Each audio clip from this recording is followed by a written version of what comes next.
Hi, everyone. Welcome to the God Attachment Healing Podcast. I'm your host, Sam Landa. This podcast is dedicated to helping Christians who want to understand why they relate to God, themselves, and the church in the way that they do. I explore how our early childhood experiences with our parents influence how we relate. I discuss how we can find healing from the pain, confusion, doubt, fear, and anger experienced in these relationships. If you're interested in learning more about your attachment style and how to heal from the pains and struggles you've experienced, then this podcast is for you. Welcome to the show. I'm happy you're here. All right, everyone. Welcome back to the God Attachment Healing Podcast. I'm excited for you to be here. And I know I've been MIA the last couple of weeks. There's been a lot of things kind of swirling around, things that I've needed to get done and get taken care of. And more specifically, I was studying for an exam, 2 exams actually, my licensure exam, which I passed, thank God, and also my exam to get back into the PhD program that I was enrolled in. So now I'm kind of all gears going and ready to jump back into my studies. And hopefully within a couple of years, I'll be finished with that. But I still want to continue doing this podcast. A lot of what I'm doing is part of my research, is part of what I study. So it kind of just feeds into each other. What I'm learning, I'm teaching here in the podcast, and I'm also taking that in and trying to gather more ideas for future dissertation potential. So that's where I've been. It's been a lot going on the past couple of weeks, but I am here and ready to discuss this topic with you guys. And just to remind you, always to click the link, click the podcast to follow. And if you're on iTunes, Spotify, you can follow me there. And again, remember, if this is an episode that impacts you, feel free to share that with other people as well. And I do think that today's is very relatable because I think a lot of people want to understand why they relate in the way that they do. And this is what attachment styles really is. So we'll explore the different attachment styles. We'll explain how they play a crucial role and how we form and maintain relationships, and kind of discuss the most common styles and the thoughts that come along with those styles, which is very important. So I'm excited to go over these with you guys. So let's go ahead and jump into it. So understanding attachment styles. These attachment styles are what I've discussed a lot of times throughout this podcast, which is really an adaptation style. We adapt to people and we relate to them in a certain way based off of how secure we feel with them. So this starts in childhood with our primary caregivers, mom and dad, and the relationship that we build with them establishes for us, in a sense, a attachment style. Now, these attachment styles are not permanent. They can change with time and in different relationships, but it does set a strong foundation for how we tend to relate in our adult relationships. So the 4 main types are secure, anxious, avoidant, and one called disorganized. And I'll talk more about those in a little bit. But really, these are developed early on in life, and they shape our attitudes, behaviors, and emotions in relationships. Different people trigger different emotions. Different people trigger different thoughts, and they trigger different ways in which we relate to them, right? But one of the key things that's often missed, why I specified romantic relationships, is because when you're in a romantic relationship, you usually go a little bit deeper, right? You usually talk about more serious issues after a certain amount of time. You usually start to kind of maybe get to a point where the honeymoon phase is over and you start to rub each other the wrong way. Something gets on your nerves from the other person and it triggers something in you, which then, in a way, kind of moves you to relate to them in a certain way. And that is where you start to learn about your attachment style. It's stress that exposes the way that you relate to other people, right? And stress is often found as you start to get to know someone, because either some anxieties come up for you or some fears, and you either really cling on to the person or you pull away, or you just don't know how to feel and you're kind of up and down. So there's a lot of different things that happen when you're going through a relationship, right? As you establish more and more trust with the person. So there's a lot of factors that go into that. But the reason why this is very important is because understanding your attachment style can enhance your communication and promote healthier connections with people. right? So separate from your friends, because with some friends, you kind of have your friends that you talk about, general things. You have your friends that you go a little bit deeper, and then you have your best friends, right? That you share more than you do with others. So the four main attachment styles are secure, anxious, avoidant, often also referred to as dismissive, and I'll talk a little bit more about that, and disorganized, which is also known as the fearful avoidance. Okay. So the most common one is the secure attachment. Everyone wants to have a secure attachment to other people, right? And so what does that look like? These are people who are generally comfortable with intimacy and autonomy in relationships, right? They can talk about deep issues, they can talk about intellectual topics, they can express their feelings in a specific way. They communicate them clearly, and they also have a sense of independence, right? That they don't need the relationship to continue to move forward in life, that they're able to function without it, right? Now, this does not mean that the person does not want the relationship, right? Because we'll see that in some relationships where it seems like one is more interested than another. This just means that when you're in a secure attachment style, when you have that type of way relating, is that you don't depend or definitely need that person in order to function well in your daily life. You can operate on your own. And when you come together with this person, that enhances, or you can operate even more cooperatively, right? You guys are a good team together because you both are secure. So that's a really good way to connect and move forward in life, right? So they are comfortable with intimacy and also comfortable with autonomy. Some key indicating factors here are that they trust others, have a healthy self-esteem, and also effectively communicate their needs, right? There's nothing more frustrating when you are not able, or when you're in a relationship where the person is not communicating the needs and you are trying to figure out what those needs actually are, right? A secure person feels comfortable with saying, hey, I really need X, right? Can you help me with that? How do we work to build that together, right? A secure person is going to address those things, right? They don't fear that if I express a need that the person is going to move away from me. Again, they are comfortable with autonomy, and they're also comfortable developing intimacy. And in order to develop intimacy, you got to talk about the difficult issues, right? You got to talk about things that actually concern you, your values, right? So this creates that healthy level of trusting others as you continue to build, as you continue to share with each other your values, your beliefs, your dreams, your goals, all of those things. You start to build trust with another person. A secure person is able to do that. They have a high view of self and a high view of others, right? Why? Because throughout their life, what they've seen around them, again, remember I talked about the parental attachment style to the child, how the parent relates to the child is what develops the foundation for how that child will relate when they get older. So typically, for a secure attachment style, they've seen a lot of positive relationships around them. They've seen it modeled, they've seen it expressed, they see it all around them. So they are able to develop a healthy self-esteem. They have a high view of self and a high view of others. Okay. This does not mean arrogance. It does not mean pride. It means that they view themselves positively. Okay. You'll have often these two dynamics where there's a person who is just exaggerated in how they view themselves.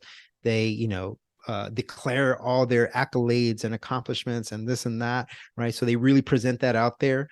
And they'll say, this is not pride. This is just this is just what I've done, right? And then you have the other person who's constantly berating themselves, constantly talking bad about themselves, constantly seeing only the negative in them and in the world around them. So a secure person can look at both in a positive way, even if they meet a person who's really negative or who really stresses them out or who bothers them, right? They're able to establish a boundary where they either do not interact with that person anymore, therefore they maintain kind of that secure attachment style, or they're able to establish some boundaries and communicate, hey, I really don't appreciate when you do A, B, or C, right? So that healthy self-esteem is helpful in that They can view themselves in a positive light and they can view others in a positive light. They can have maybe 2 experiences that went bad in a dating relationship, or 3, and so on. And that does not change their view that of seeing everyone else still in a positive light, right? So this is a secure attachment style. Their thoughts often revolve around having secure and rewarding relationships, right? So if you know what that looks like, then you know what to look for in a relationship, right? So the secure person has that foundation. They have a lot of examples. They have a lot of trust in others, healthy self-esteem, and also are able to communicate their needs. The next one is known as the anxious attachment style. Okay. Often it's also referred to as the preoccupied attachment style. And the anxiously attached people, they crave closeness. I mean, they want it so badly. They'll do anything to get that closeness, but they often doubt their own unworthiness of love, right? Or their own worthiness of love. I'm sorry. So what does that do? Well, that leads to fear of abandonment, right? It leads to fear of rejection and the fear of uncertainty, or they just feel uncertain about the relationship, right? So you have this kind of wrestling match between closeness and vulnerability, right? Closeness and possibly being rejected, closeness and possible abandonment, right? So as much as they want to be close, they just as much fear the other 3 things: abandonment, rejection, and just feeling uncertain about things in general. Again, we go back to childhood, and this typically means that the caregiver was inconsistent in being able to meet the needs of the person, or they did not meet the right need for the child at that time. So what happens as you get older is that you fear that your needs are not going to get met. Does that mean because I'm not worthy? Like, does that mean because I'm not important to this person's life? So you start asking all of these questions, which make you feel uncertain about the relationship. Am I doing enough for this relationship? So the anxious attachment style will question the intent of the other person, even if it's not there, right? This is just a general feeling that leads to certain behaviors. If I fear abandonment, what do I want to do? I want to hold you closer. I want to bring you in. I want to be around you all of the time, right? So different from the secure attachment style, the anxious attachment style will cling on, right? They cannot operate in a healthy way on their own. This person needs, in a way, it becomes codependent of the other person. Okay. And maybe I'll talk a little bit about the most common types of pairings in attachment styles. But here we're just talking about how you relate. So are you this anxious attachment style where you fear rejection, you fear abandonment, you're uncertain about different aspects of the relationship, right? Their thoughts might center around seeking reassurance, right? Do you love me is an often asked question, right? Do you love me? Just checking in. Hey, how do you feel about the relationship, right? And it's not just once every couple of weeks. Like, they need that constant reassurance, right? So that might be you, where you're seeking constant reassurance of the relationships. You're asking that question of, do you love me? Do I make you feel good? Am I helping you grow in your relationship? Like, they're going to check every single aspect of the relationship to make sure that the other person is happy with them, right? So is this you?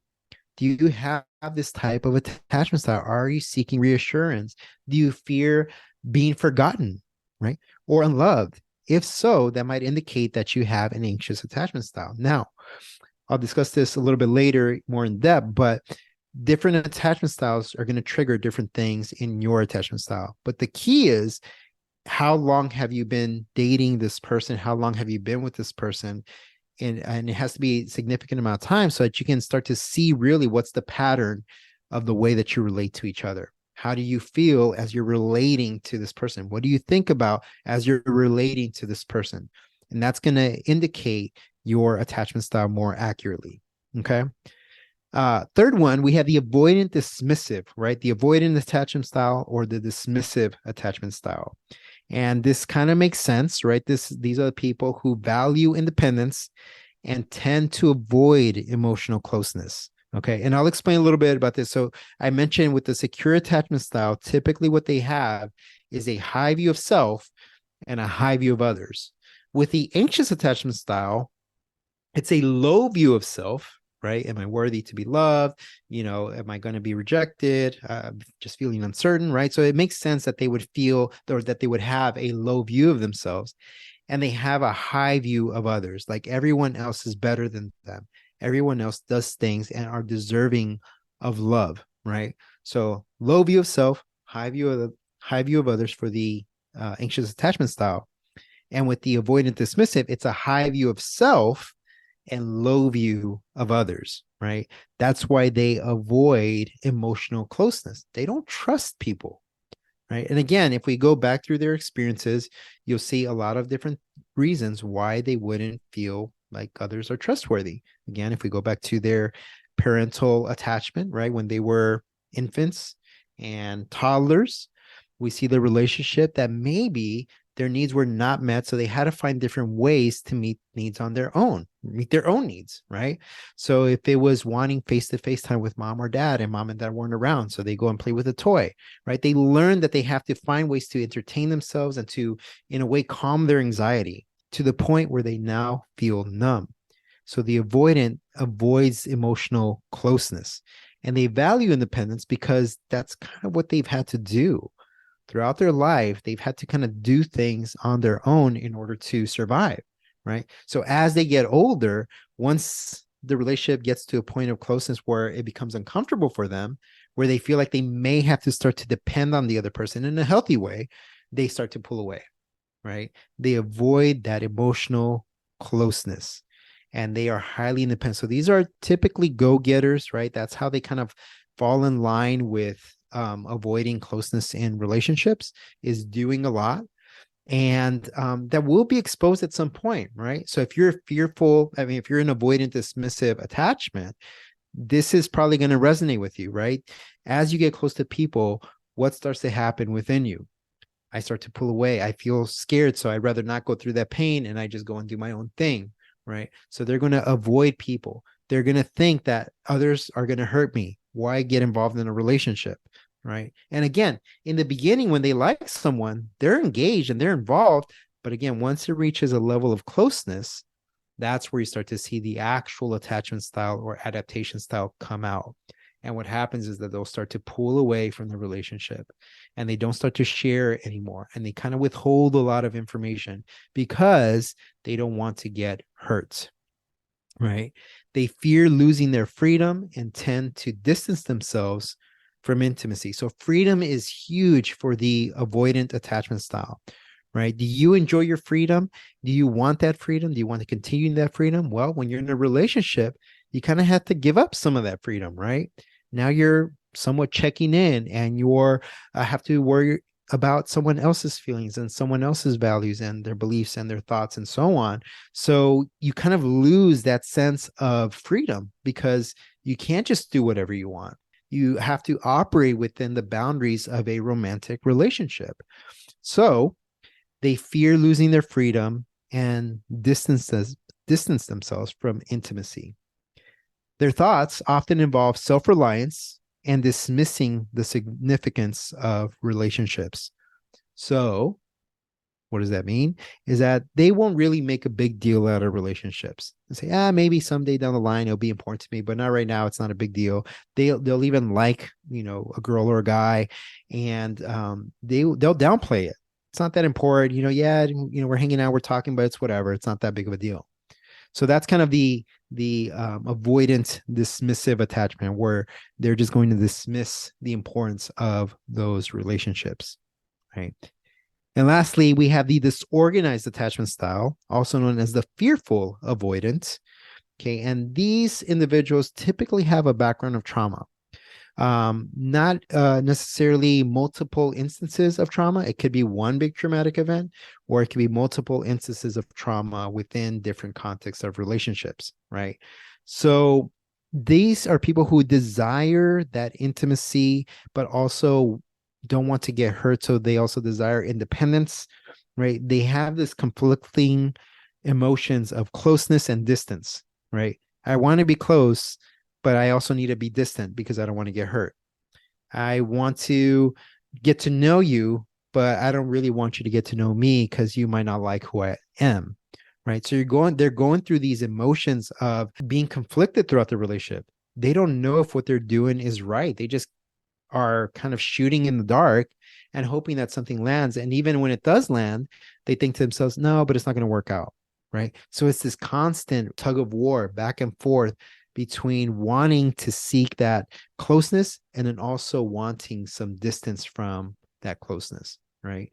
Very, very interesting to see how much they fear rejection. As I said before, with disorganized attachment, the trauma usually has to do with inconsistent caregiving, right? Sometimes I'm worth it, sometimes I'm not. Sometimes my needs were met, a lot of times they weren't. Um, I was rejected, but then the person brought me back, right? So they have all these multiple experiences where they were just confused about what they actually, if they were actually valued, if they were actually important, if they were actually loved. So, because of those experiences, they bring that into the relationship. And again, you don't see it at first. A lot of people are thrown off guard by this because, they'll be dating for 3, 6 months, maybe even 9 months, and they don't start to see it until that last month, that ninth month. And they're like, what happened? Like, I never saw this before in this person. And like I said, you can only hold out all that trauma or all those events, negative events, for so long until it finally gets exposed. So the closer you get, right, and you can imagine how difficult it would be to get close with a fearful avoidant. It's going to take a lot of time. So you really want to be mindful of those background stories of the people that you're dating, of even yourself, right? Hopefully you're using this information and reflecting on yourself.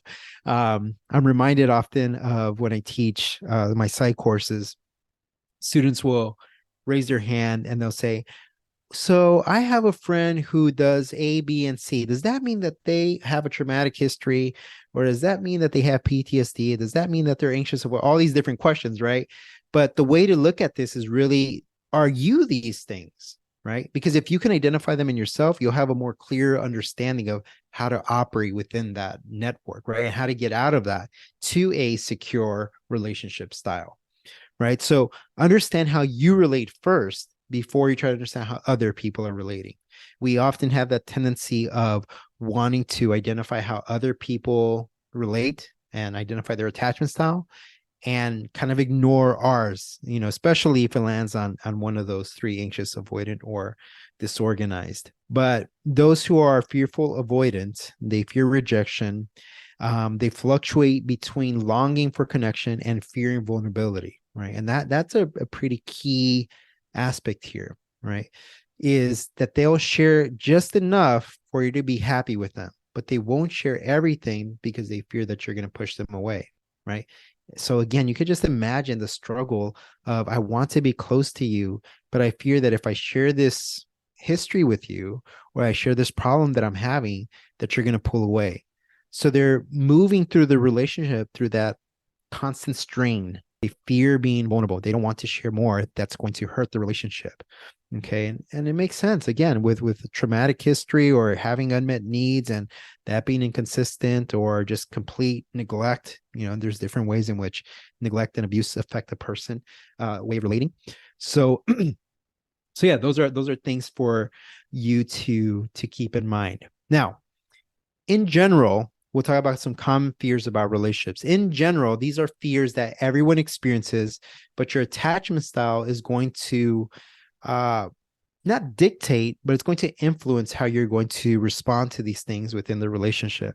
So here's some of the most common fears about relationships. Okay. One is the fear of rejection, which I've talked about, right? Many people worry about being rejected or abandoned by their partners. This fear can stem from past experiences or insecurities. Okay. So if you're an anxious avoidance style, what's going to happen, right? You're constantly going to be thinking about, what if I do something that's going to make them reject me, right? Where does this come from? Oh, it comes from that last relationship where I thought everything was going well. And then, we broke up and it was so hard to go through that, right? So that's on their mind, right? If you're avoidant, you're going to say, I'm not going to allow myself to get hurt like that again. I'd rather not be in a close relationship. So I'd just rather not share a lot and maintain my distance so that if they do break up with me, I don't feel the pain as much, right? So they're trying to avoid that intimacy. The second thing is that people fear intimacy. I talked about this in the last podcast I had, which was the genesis of shame. And some people are afraid of opening up because they're afraid to be shamed by others. Typically people who struggle with shame have these consistent messages in their minds about themselves. So if they fear that others are going to think the same thing, they rather hide and pull away and withdraw than share those fears with others, right? Because it just reinforces the belief that they already have about themselves. They're their own worst critics. But if someone else adds to that or says the same thing that they said, or even less than that, it reinforces that belief about themselves. Brene Brown talks about, she's a heavy researcher in the aspect of shame. I don't agree with her on some things, but she does make a really good point about how shame grows. And she talks about 3 elements. And she says that shame grows in secrecy, in silence, and in judgment, right? So if no one's talking about it, this is the silence part. If no one talks about shame and what they're ashamed of and expose that or be vulnerable with others around them, then that's going to cause the shame to grow. If you keep it a secret, right? If you're keeping secrets from other people because you don't want them to know things about you that could potentially make them have a bad perception of you, that shame can continue to grow, right? And then judgment. If you're going to be judged by what you share and you have a circle around you that you feel that way, that they're going to judge you for it, then why share, right? I don't want to go through the process of being judged for these things, right? Okay. So those are things that cause shame to grow in these different types of fears. So fear of rejection, fear of intimacy, fear of betrayal. Okay. A common fear is being betrayed or cheated on by a partner. Past experiences or trust issues can contribute to this fear. Okay. So again, even if you had friendships where you had a friend for such a long time and you found out that they said a rumor about you, then that is enough for you to lose trust in relationships, right? Because if your friend breaks your trust, why wouldn't a romantic partner break your trust, right? Or you might go into that romantic relationship and say, this person is trustworthy and I'm going to share with them. And then you guys break up and then everything goes awry, right? Everyone's talking bad about the other person. And obviously that then creates this distrust. And now you feel like there's no one to trust. Everyone is out to get you. Everyone has this perception of you, which may or may not be true. And the last fear is the fear of inadequacy. Some individuals worry that they are not good enough for their partners. They may fear not meeting expectations or being compared to others. So this often lines up with the anxious attachment style. So they'll be doing their very best. I mean, they make good partners in the sense of wanting to meet the needs of the other person, but they often forget or question their own value or contributions to the relationship, right? They'll often wonder if they're good enough for the person that they love and that they care for, right? They'll fear being compared to others. This person does this better than me, so they must like them, right? So you have all these different comparisons. And this is why social media can be such a detriment to romantic relationships, because you're going to be often comparing yourself. And a lot of people do this, right? They'll either compare themselves to another person or they'll compare their relationship to another couple. And if they feel that they're not meeting, a certain type of presentation, then they're going to fear that. They're going to fear losing that, and fear that they're not an adequate partner as it seems like with other relationships. So lastly, just to kind of close out here, some common thoughts, and this is where you kind of do a little checklist and see if any of these relate to you. And this will tell you which attachment style you probably have. Okay, so I'm just going to read a couple here, and then I'm going to say which one do you think that is, and then we'll kind of explore them. Okay, so I prefer to focus on my independence rather than relying on someone else. What do you think that is? Avoidance. Correct. Right? Avoidant, dismissive, right? I prefer to focus on my independence rather than relying on someone else. Avoidant. Does my partner really love me, or will they eventually leave? Which thought Which attachment style does that thought belong to, do you think? Yes, anxious. Anxious attachment style is going to wonder whether or not they will be loved or if the other person will leave. Emotional closeness makes me feel trapped and suffocated. Okay. Avoidant, right? I feel torn between wanting love and protecting myself from potential pain. There's two things going on there, right? Wanting to be loved and also protecting themselves from pain. So this is the disorganized attachment style, right? They have that constant conflict of wanting one thing, but also desiring the other thing, not wanting to be hurt. I believe in healthy communication and resolving conflicts together, secure. I trust my partner and feel comfortable sharing my feelings, secure, right? I want a close relationship, but I'm afraid of getting hurt or rejected. What do you think that one is? Fearful, avoidant, or disorganized, right? So these are the things that can help you identify your attachment style, okay? And it's very important because, again, once you understand your attachment style, then you can learn how to operate within your relationship. Again, some people are going to trigger certain behaviors in you. So you won't see the same attachment style all the time across every relationship, but you will see it in most relationships, especially depending on how close you are to those people. Okay, so the closer you get, think about it this way. The closer you get in a relationship, emotionally, intellectually, spiritually, so on, the more your attachment style is going to come out. Okay, so think about it that way. And if you do that, pay attention to those things. How am I behaving and what am I thinking as I'm drawing closer to this person?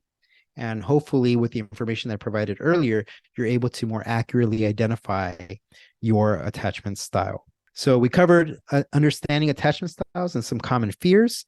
Remember, though, that attachment styles can evolve. Like you can, with self-awareness and a little bit of effort, you can learn to change your attachment style, right? If you're anxious, if you're avoidant, if you're disorganized, you can move towards the secure attachment style. So just know that your current attachment style is not permanent, okay? So what are the most common pairings of relationships? Is usually a secure with an anxious, right? A secure person is with an anxious person, so that secure person can help the anxious person become more secure because they're seeing consistent behaviors in you, right? As a secure person, they're seeing consistent behaviors that make them feel safe, right? So even though a person's anxious, if they see consistent behaviors, feel loved and feel appreciated, they can move towards becoming more secure. Now, another common pairing, which makes a lot of sense, and you may have seen this as well, is the anxious and the avoidant. I mean, it's kind of this cycle, right? Where the anxious person wants love, so they're seeking out the person, and the avoidant person wants it, but also doesn't want it. They're fine seeking independence. This person wants closeness. So you kind of see the cycle of pursuer and distancer, right? You have one pursuing the relationship and one distancing themselves from it. So they're kind of meeting their own needs in a way of needing to pursue or needing to distance themselves. So it's really interesting seeing that dynamic, but that's one of the other common ones. And hopefully in the next episode, I'll be able to discuss these more in depth.